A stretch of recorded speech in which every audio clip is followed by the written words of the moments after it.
Racionalne vesti. Racionalne vesti. Jedine prave vesti. Prave vesti.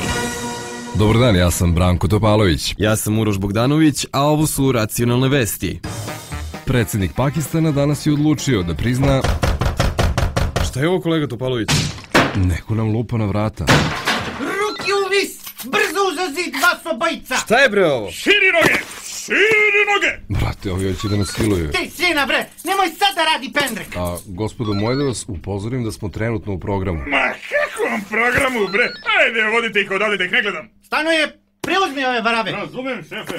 Ljudi, kuda nas vodite, alo? Ej, vi znate da su vesti u toku? Vi ćete meni da prozivate ministra Ivicu i to svaki drugi dan! Banditi jedni! Jao, šefe, vidite koliko dugmića ima ovde. A majku mu, pa ovi su neki veći špijuni nego što sam ja mislio. Vidite, šefe, kako svetle ove lampice, jo. Da nije to onaj, kako ga ono zovu, mikser? Nije, šefe, sigurno ja kući imam jedan, uopšte ne izgleda ovako. A šta je ovo dugme, majku mu?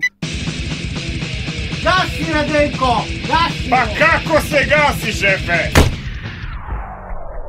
Evo ovako, i nemoj više ništa da diraš, što odletimo svi u vazduh. Dobro, šefe, izvinjavam se, ovo nije bilo na kursu. Dobro, prekini, Radenko, ne moraš stalno da me podsjećaš da si ti taj koji ima školu. Ajde idemo odavde. A ova dvojica što su rekli da smo u programu? A jes, majku mu, čekaj malo, šta sad treba?